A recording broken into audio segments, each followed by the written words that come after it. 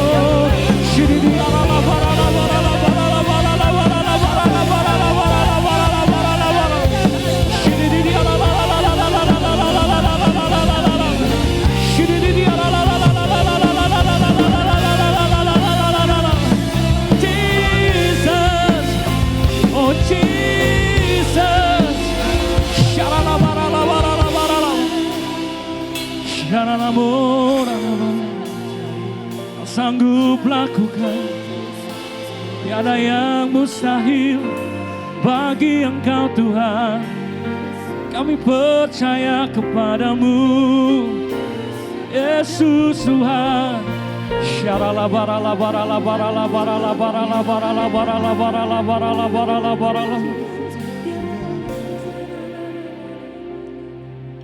Tiada yang mustahil bagimu, tiada yang sukar di hadapanmu, Yesus. Tiada yang tak mungkin bagimu. Sebab itu ku percaya. Mari angkat tanganmu saudara, katakan, tiada yang mustahil bagimu, tiada yang sukar di hadapanmu, Yesus. Tiada yang tak mungkin bagimu. Sebab itu ku, mari jemaat sendiri angkat suaramu dengan iman, katakan, tiada yang mustahil bagi. Kami percaya Tuhan, tiada yang sukar di hadapanmu, Yesus. Tiada yang tak mungkin bagi. kami percaya. Sebab itu ku percaya padamu. Tiada yang mustahil bagimu. Amin. Tiada yang sukar di hadapanmu, Kau sanggup Tuhan. Yesus. Tiada yang tak mungkin bagi. Sebab itu kami percaya. Sekali lagi cuma sendiri katakan, teman. Tiada yang Mustahil bagi. Tiada yang sukar di hadapanmu, Yesus. bagimu Tuhan. Sebab itu ku percaya padamu. Boleh berikan tepuk tangan yang meriah bagi Tuhan Yesus, saudara. Mari katakan, tiada yang mustahil bagimu. Amin. Tiada yang sukar di hadapanmu, Yesus. Tiada yang tak mungkin bagi. Kami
kasih Tuhan Yesus untuk sukacita yang boleh kami kembali nikmati.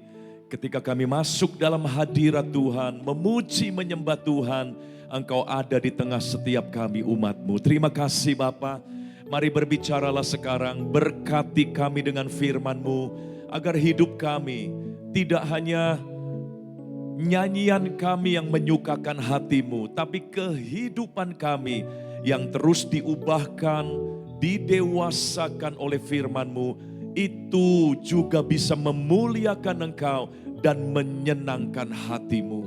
Kami siap untuk dibentuk kembali, berbicaralah dan berkati kami dengan firman-Mu. Dalam nama Tuhan Yesus kami berdoa dan kami mengucap syukur. Mari kita yang percaya bersama katakan, amin, amin. Silakan duduk kembali Bapak Ibu Saudara. Puji Tuhan, selamat siang Bapak Ibu, shalom. Salam sejahtera bagi kita semua ya. Ayo kita buka hati kita mau dengar, kita mau sambut apa yang Tuhan mau sampaikan melalui pemberitaan firman Tuhan siang hari ini. Nah, saya ajak kita belajar dari Daud. Kenapa Daud?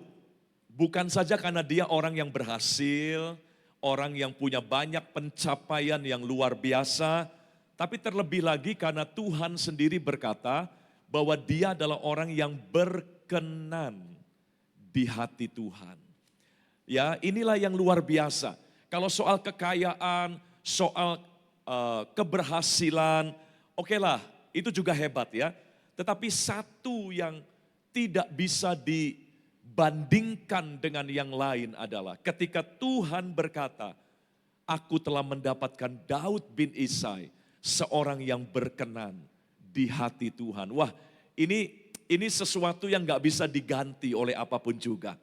Ya, dan biarlah itu juga menjadi kerinduan kita juga, supaya di hadapan Tuhan kita menjadi orang-orang yang berkenan di hatinya. Nah, tetapi orang yang berkenan di hati Tuhan bukan berarti perjalanan hidupnya serba lancar, serba dibela Tuhan selalu, ya, ditolong Tuhan selalu. Enggak semulus itu cerita kehidupan Daud. Sekalipun dia orang yang hebat di mata Tuhan, tapi liku-liku kehidupannya sama seperti kita. Jatuh bangunnya sama, naik turunnya sama. Ya, jadi saudara jangan berpikir ya, ngapain kita belajar dari Daud, dia kan orang yang terlalu hebat dibanding kita. Dia manusia biasa, sama seperti kita juga. Ayo kita lihat apa yang dia pernah ungkapkan dalam Mazmur pasal yang ketiga, ayat 1 dan ayat yang kedua.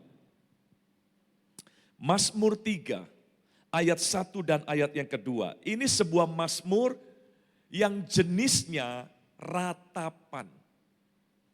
Jadi mazmur itu bukan selalu sesuatu yang isinya memuji menyembah Tuhan. Meskipun namanya mazmur, song ya, atau psalm begitu ya. Tapi dari 150 pasal di kitab Mazmur, itu jenisnya macam-macam saudara ya. Ada jenis mazmur pengajaran, ada jenis mazmur ziarah. Itu bisa kelihatan di ayat satunya biasanya. Mazmur ziarah, mazmur pengajaran Bani Korah dan sebagainya. Nah yang ini jenisnya mazmur ratapan. Meskipun tidak ditulis, tapi lihat dari isinya, itu sebuah ratapan dari Daud. Mari kita lihat. Ayat 1 dan ayat yang kedua. Mazmur Daud ketika ia lari dari Absalom anaknya. Ya Tuhan, betapa banyaknya lawanku, banyak orang yang bangkit menyerang aku. Ayat berikutnya. Banyak orang yang berkata tentang aku, baginya, bagi Daud, tidak ada pertolongan daripada Allah. Dari 2 ayat pertama sudah kelihatan. Mazmurnya kali ini bukan memuji Tuhan. Mazmurnya kali ini bukan mengagungkan Tuhan atau untuk bersyukur kepada Tuhan. Tapi dari 2 ayat pertama ini kita lihat, mazmurnya adalah sebuah curhatan isi hati Daud. Jadi curhat sama Tuhan tuh boleh, Daud juga melakukannya. Ya, nah saudara, dalam situasi apa Daud menulis Mazmur ini? Dengan jelas dikatakan ketika ia lari dari Absalom anaknya.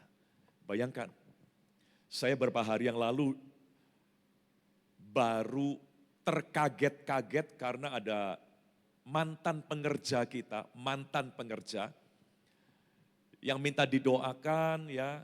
Saya tanya kenapa? Jadi ceritanya anak laki-lakinya yang baru saja diserahin toko mereka. Jadi ada toko keluarga yang sekarang dialihkan kepada anak ini. Jadi orang tuanya sudah mempercayakan penuh pada anaknya.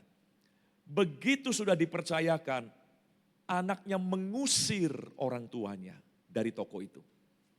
Bahkan ketika orang tuanya nggak mau, si mantan pengerja kita ini berusaha fight begitu ya, berantem saudara. Sampai dipukul kepalanya dengan botol. Anak mukul kepala papahnya sendiri. Saya pikir kok ada ya, ternyata Daud juga ngalami saudara. Ya, langsung saya diingatkan dengan Mazmur 3 ini. Ternyata Daud juga diusir oleh Absalom, anaknya. Saudara, inilah momen terberat dalam hidup Daud. Saudara yang mempelajari Alkitab ya, kita biasanya berpikir titik terendah dalam perjalanan hidup Daud adalah peristiwa di Gua Adulam. Biasanya begitu ya. Memang cerita Daud di Gua Adulam ketika dia lari dari Saul. Adulam adalah tempat pelarian Daud dari Saul. Memang itu cerita yang mengenaskan juga. Tapi saya pikir ya, yang ini adalah titik yang lebih rendah lagi.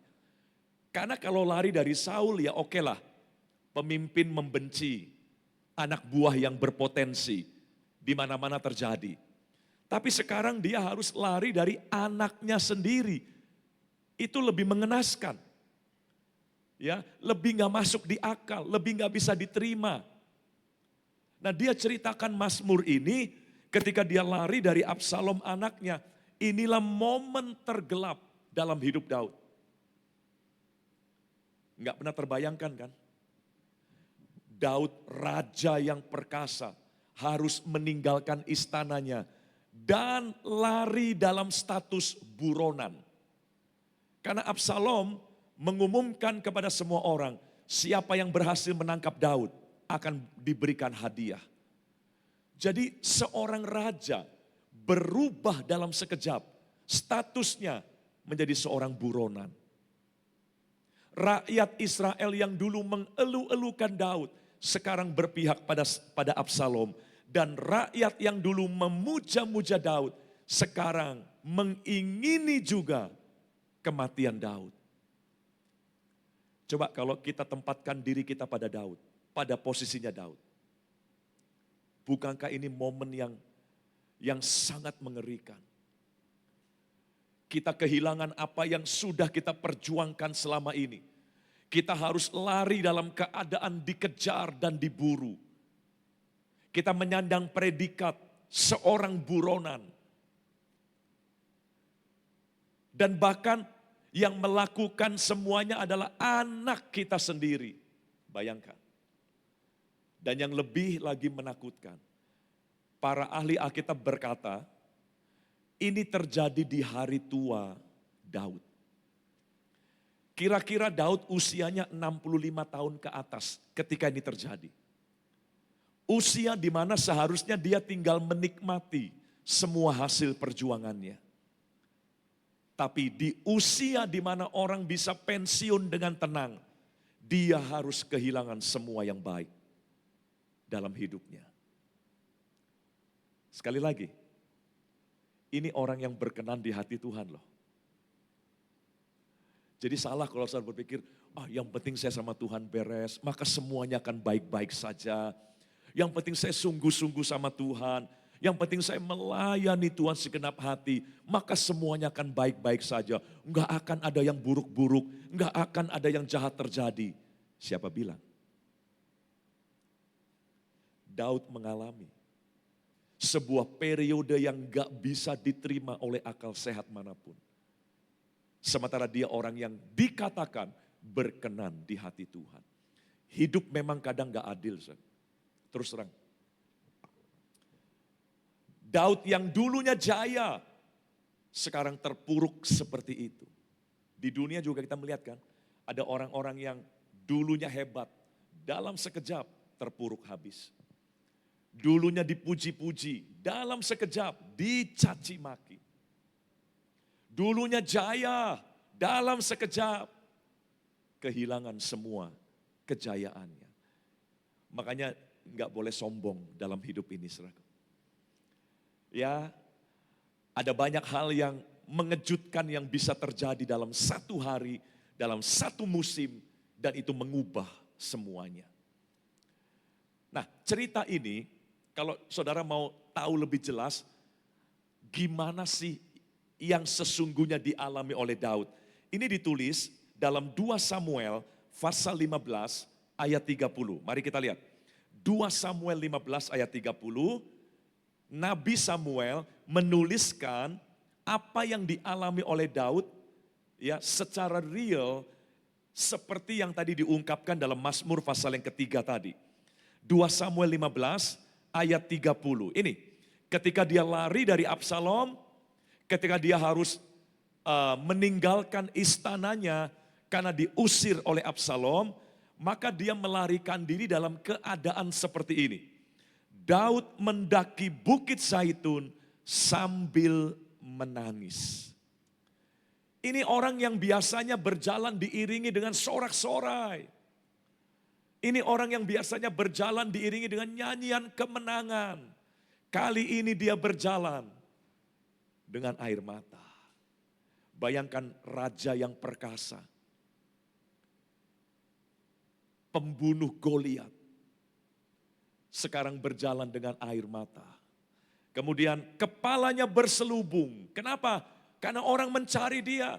Dia menyamarkan dirinya supaya nggak ketahuan. Ya saudaraku. Ketika Mazmur 3 ditulis, Daud sedang melarikan diri. Dan berusaha tidak diketahui oleh siapapun. Makanya dia menudungi kepalanya. Karena dia takut ditangkap. Dan ia berjalan dengan tidak berkasut. Ada sebuah komentari mengatakan bahwa dia memang udah gak bisa bawa apa-apa lagi selain kasut yang dia pakai. Jadi bisa bayangkan, dia diusir tanpa dibekali. Dia diusir tanpa diberi masa persiapan. Sampai dia gak bisa bawa apa-apa selain apa yang dia kenakan, yaitu kasutnya. Habis ludes. Juga seluruh rakyat yang bersama-sama dengan dia. Jadi masih ada memang pendukungnya. Tapi mereka juga harus berselubung kepalanya. Dan mereka mendaki sambil menangis. Enggak terbayangkan kan Daud harus ngalami seperti ini. Nah biasanya kita berpikir, apakah ada dosa yang Daud lakukan sampai ngenes begini yang dia alami. Biasanya kita pakai hukum Taurat ya. Wah pasti karena dosa nih. Enggak selalu seperti itu. Saudara, jadi gini ya, saya mesti ngomong yang gak enak nih. Kalau Daud saja yang berkenan di hati Tuhan diizinkan ngalami seperti itu. Apalagi kita, saudara. Ya, jadi dalam hidup ini mari jangan merasa semuanya aman-aman saja. Ya, kita harus selalu prepare. Kita harus selalu siap, waspada, berjaga-jaga. Karena hidup bisa berubah dalam sekejap. Keadaan yang baik bisa jadi buruk dalam sekejap. Dan kalau kita nggak siap, kita shock. Coba kalau kita jadi Daud, apa respon kita? Yang pasti marah sama Tuhan. Itu rata-rata pasti refleksnya seperti itu. Pasti marah sama Tuhan. Ya, kita pasti protes sama Tuhan. Kenapa begini? Tapi Daud tidak marah. Tadi ayat 1 dan 2, dia mengungkapkan kegelisahannya kepada Tuhan. Ada banyak orang melawan aku. Bahkan orang-orang sudah mulai memprediksi, kali ini habis Daud. Dulu dari Saul, oke, Tuhan masih tolong. Tapi kali ini sekarang anakmu sendiri yang kejar kamu. Habislah kamu. Mungkin saudara sedang mengalami masa-masa yang seperti itu hari-hari ini. Dulu kita jaya, sekarang terpuruk. Dulu kita dipuji-puji, dikagumi orang, sekarang mungkin dimaki-maki orang. Itu bisa terjadi. Siapa tahu sedang dialami oleh beberapa kita, siapa tahu. Kalau enggak ngalami, puji Tuhan. Tapi siapa tahu, atau kalau tahu nanti kita akan ngalami, ya meskipun dengan level yang berbeda-beda begitu ya. Apa sikap kita? Mari kita teladani Daud. Nah sekali lagi, kita perlu belajar dari Daud. Karena dia pernah mengalami titik terendah dalam hidupnya. Tapi responnya luar biasa. Dia ceritakan kepada Tuhan. Ya, inilah situasiku Tuhan. Saudara, meskipun nadanya nada ratapan. Nah, saya ulangi ya. Dari 150 pasal yang ada di kitab Mazmur, ternyata ada data 54 pasal di antaranya itu genrenya adalah ratapan. Selebihnya adalah mazmur pengajaran, mazmur ziarah, mazmur ucapan syukur dan sebagainya. Jadi dari 150 pasal, 54 sepertigalah. Sepertiganya adalah mazmur yang isinya ratapan. Jadi boleh meratap kepada Tuhan, boleh. Siapa bilang kita harus senyum terus sama Tuhan, harus bersyukur terus. Ya memang bersyukur, tapi kalau memang gak bisa, gak apa-apa. Kalau memang lagi mau nangis, kalau memang lagi mau ngadu sama Tuhan, gak apa-apa, ngadu aja. Buktinya ada 54 pasal ratapan yang diakomodir di Alkitab kita. Tuhan tidak berkata itu pasal yang salah. Tuhan gak berkata itu kitab yang salah. Enggak, itu kitab ada di Alkitab kita. Artinya Tuhan memberi ruang untuk orang bersyukur, memuji, menyembah, dan memberi ruang untuk orang meratap di hadapan Tuhan. Akui saja kita lemah, enggak apa-apa. Tuhan enggak menuntut kita selalu kuat, enggak boleh lemah. Enggak. Yang Tuhan mau adalah waktu engkau lemah, datanglah kepada Tuhan. Itu. Tuhan enggak tuntut kita tanpa kekhawatiran seterusnya. Tapi Tuhan minta, kalau kamu khawatir, serahkanlah khawatirmu kepadaku. Jadi enggak ada dilarang khawatir, enggak ada. Karena dilarang gimana pun namanya manusia, banyak khawatirnya. Betul enggak? Enggak ada dilarang lemah, dilarang takut, dilarang kecewa. Enggak ada. Tapi yang Tuhan mau, waktu kecewa, engkau cerita sama aku. Waktu khawatir, engkau serahkan kepadaku. Waktu lemah, engkau andalkan aku. Daud, jujur Tuhan, betapa banyaknya lawanku. Bahasa aslinya, aku gak sanggup Tuhan menghadapi semuanya. Nah jadi ayat 1 dan 2 ini nadanya nada ratapan, nada melo, ya, nadanya nada minta dikasihani. Tapi ayat 3-nya lain. Mari kita teruskan. Ayat 3 dan ayat 4-nya ada nuansa yang berbeda. Coba yuk kita lihat ya, Mazmur pasal 3. Kita sekarang lihat di ayat yang ketiga atau dalam kurung ayat yang keempat dan ayat yang kelima. Ya, dikatakan demikian. Tetapi, tadi 2 ayat yang pertama melo, tetapi, boleh sedih, boleh meratap, tetapi jangan terus-terusan saudaraku. Ya, jangan hanyut terus dalam ratapan, yang ngeluh terus. Ngeluh boleh, tetapi. Nah, Daud mengatakan, tetapi engkau Tuhan adalah perisai yang melindungi aku. Engkaulah kemuliaanku dan yang mengangkat kepalaku. Meskipun dia sadar dia berjalan dengan tertunduk, tapi setelah dia mencurahkan semua unek-uneknya kepada Tuhan, dia sekarang percaya Allah akan mengangkat kepalaku.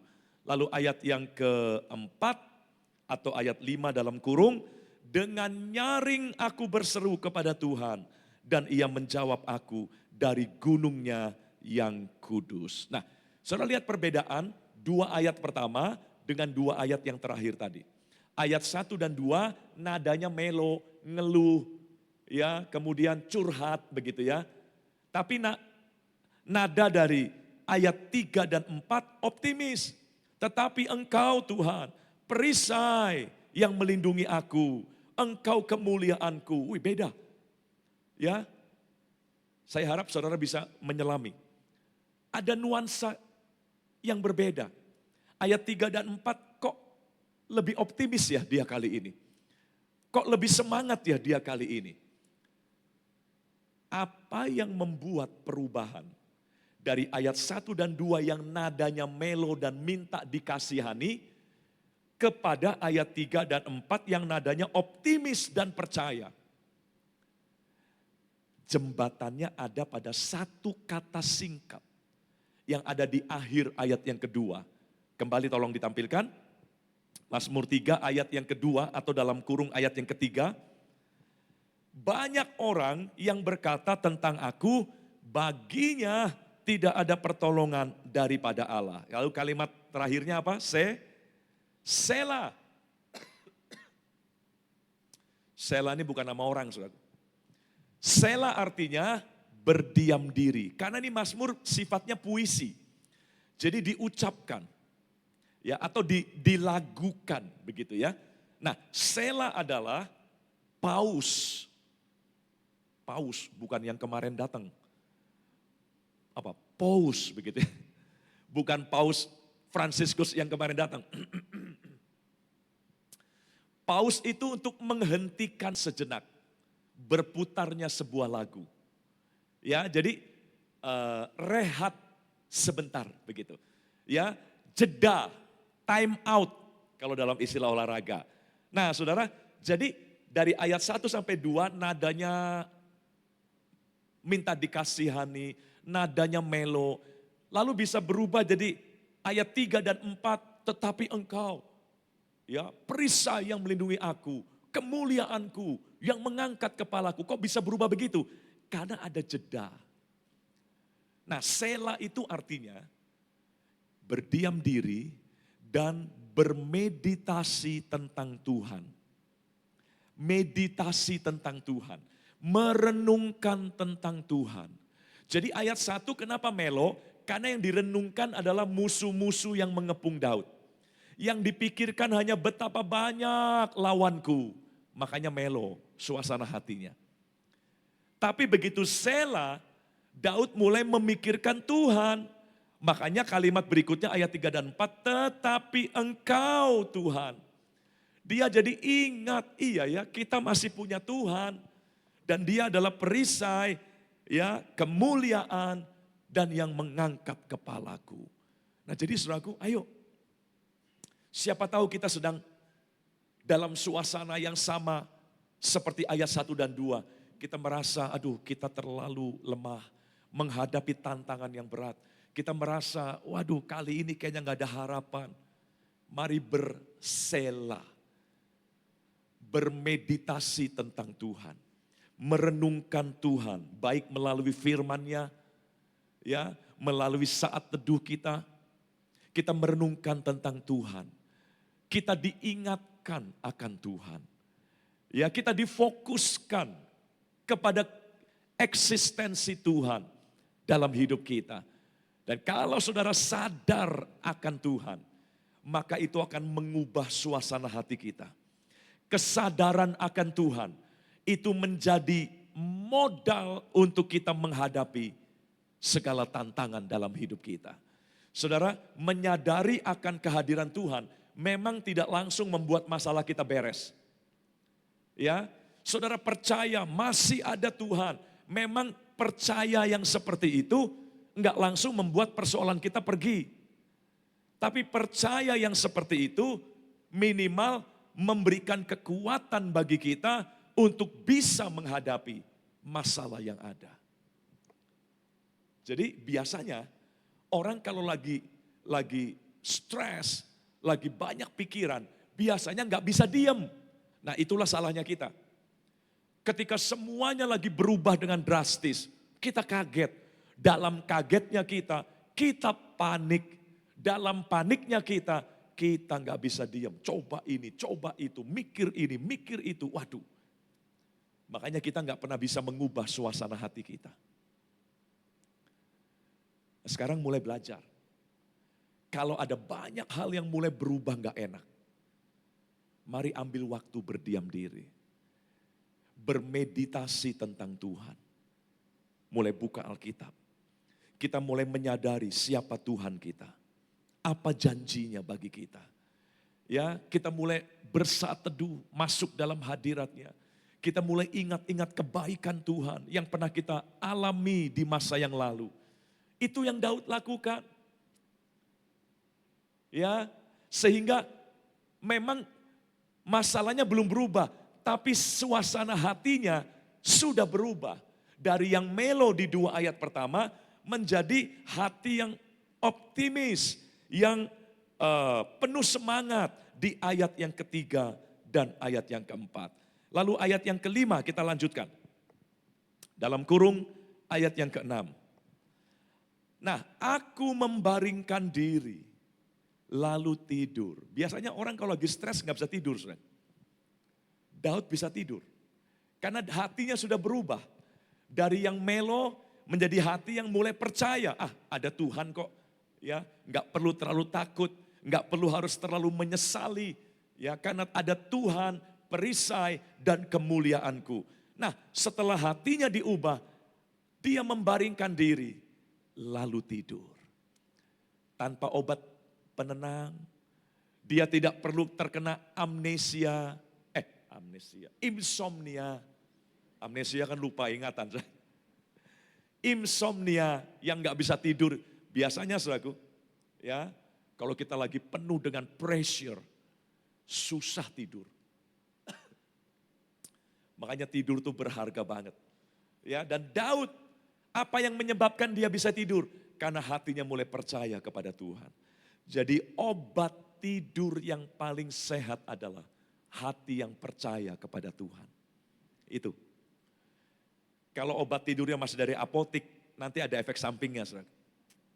Ya, tapi obat tidur yang tanpa side effect adalah hati yang percaya kepada Tuhan. Itu bisa membuat kita bisa tidur sekalipun di tengah masalah yang sedang kita hadapi. Nah, Daud tidur, ya, tapi dia juga bangun. Aku bangun sebab Tuhan menopang aku.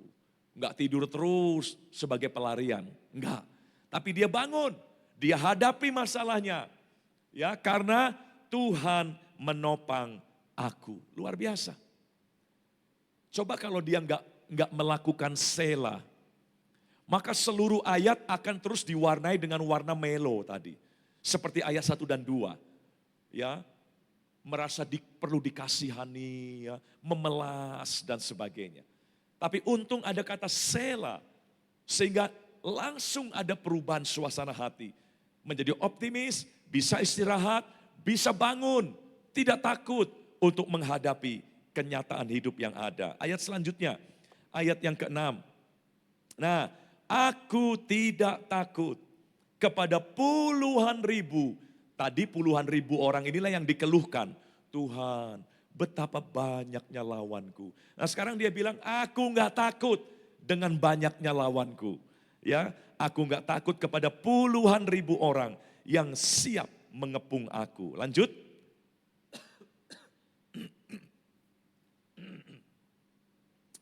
Bangkitlah Tuhan, tolonglah aku ya Allahku.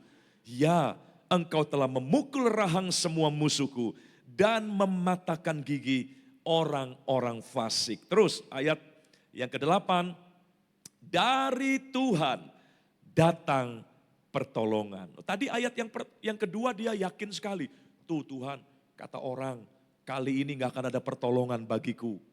Dia percaya betul apa yang orang katakan. Kali ini tidak akan ada pertolongan bagi Daud. Dia sempat khawatir dengan omongan-omongan orang seperti itu. Tapi setelah dia sela, Dia ingat Tuhan. Dan dia mulai percaya akan Tuhan.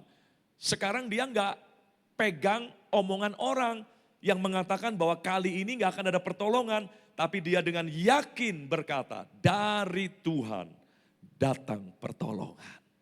Wow, luar biasa. Berkat-Mu atas umat-Mu. Kami umat-Mu Tuhan. Ya, kami umat-Mu, nggak mungkin Kau nggak tolong umat-Mu. Jadi Bapak Ibu Saudara, kalau saudara sedang mengalami satu perubahan yang gak nyaman, yang mengejutkan, membuat kita syok. Yang pertama saudara gak sendiri, orang yang berkenan di hati Tuhan pun tetap mengalami semuanya. Karena kita ada di dunia yang sudah jatuh dalam dosa. Di dunia yang bisa berubah dalam sekejap. Jadi gak ada yang aneh. Kalau itu bisa terjadi dalam hidup kita. Yang penting bagaimana kita meresponinya. Tidak perlu mempersoalkan kok berubah ya. Bukan itu masalahnya. Masalahnya apa yang kita harus lakukan ketika itu terjadi. Dari Daud kita belajar. Kalau itu terjadi, tenang. Mari kita banyak berhubungan dengan Tuhan. Banyak bermeditasi dengan Tuhan. Nah biasanya kita kan kalau lagi banyak pikiran kita hanya memeditasikan persoalan. Kita hanya bermeditasi, bahkan kita begitu mendramatisir persoalan yang ada. Sehingga persoalan yang sederhana bisa menjadi persoalan yang begitu rumit di benak kita. Nah Daud mengarahkan pikirannya kepada Tuhan. Dan akibatnya dia mengalami perubahan hati. Dan dengan hati yang berubah itu, dia sekarang siap. Dia tidak takut lagi. Dia tidak menyerah lagi dengan kenyataan yang ada. Dan yang kemudian dia sadari, kita umatnya. Berkat-Mu pasti datang kepada umat-Mu. Ya, kita nih umat-Mu, pasti Kau berkati. Setiap kali tim PSSI mau bertanding, lagi viral kan, PSSI kita lagi bangkit nih. Pak Erick Thohir selalu masuk ke ruang ganti. Dan salah satu kalimat untuk menyemangati mereka adalah, siapa kita?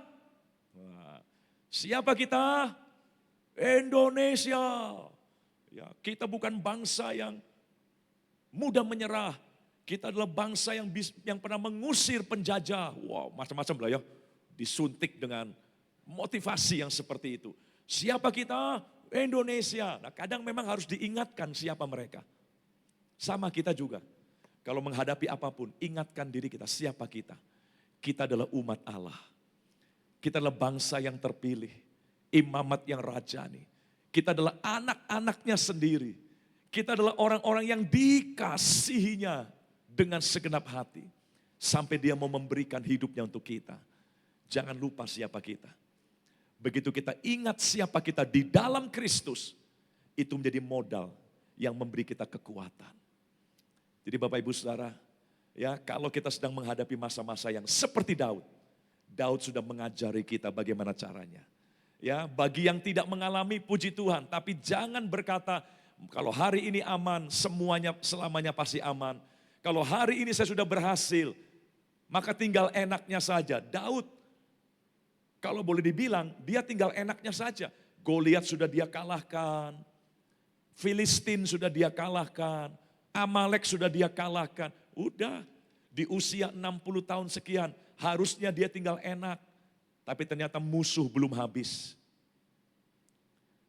Sekalipun saudara mungkin sudah berkata, oh saya udah banyak mengalami naik turun perjuangan. Ya, selama kita hidup, naik turun masih terus ada. Jangan lupa diri, tapi tetap berjaga-jagalah. Ya, dan kalau itu terjadi, kita tahu bagaimana cara menghadapinya. Ingat tentang Dia. Percayai bahwa Allah masih ada dalam hidup kita. Mari kita berdiri bersama-sama siang hari ini. Haleluya. Tuhan, terima kasih. Kalau siang hari ini kami bisa kembali bersama-sama menikmati hadirat-Mu juga. Kami boleh diberkati dengan firman-Mu yang menegur, menasehati, mengingatkan, dan mempersiapkan kami untuk menghadapi segala kemungkinan, baik yang menyenangkan maupun yang tidak menyenangkan, yang bisa saja terjadi dalam hidup kami. Jadikan kami umat-Mu di tempat ini, keluarga besar Regensi, baik 1, 2, dan 3, kami semua yang digembalakan di tempat ini, biarlah kami menjadi umat yang selalu ready, selalu siap, tidak gampang dilumpuhkan oleh perubahan-perubahan yang terjadi. Tuhan, mari bimbing kami untuk terus hidup dalam kebenaran-Mu. Berkati berlimpah seluruh umat-Mu siang hari ini. Juga hamba-hamba-Mu yang telah ambil pelayanan, Tuhan memberkati bangsa dan negara kami. Kami terus bawa dalam doa agar perlindungan Tuhan selalu menjaga bangsa ini, memberkati bangsa ini. Perubahan atau transisi, peralihan pemerintahan yang sebentar akan dilaksanakan, Tuhan berkati dengan semua yang terbaik. Terima kasih Bapa di surga. Kalau sebentar umat-Mu akan membawa persembahan sebelum kami pulang ke tempat kami masing-masing, berkatilah semua persembahan kami. Dan sekarang kami angkat kedua tangan kami buka hati kami. Mari Bapak Ibu Saudara, inilah janji Tuhan untuk kita semua. Tuhan memberkati dan melindungi kita. Tuhan menyinari kita dengan wajah-Nya dan memberi kita kasih karunia. Dan Tuhan senantiasa menghadapkan wajah-Nya kepada kita dan memberi kita damai sejahtera. Di dalam nama Tuhan Yesus, mari kita yang percaya bersama katakan, amin. Selamat siang Bapak Ibu, Tuhan memberkati kita semua ya.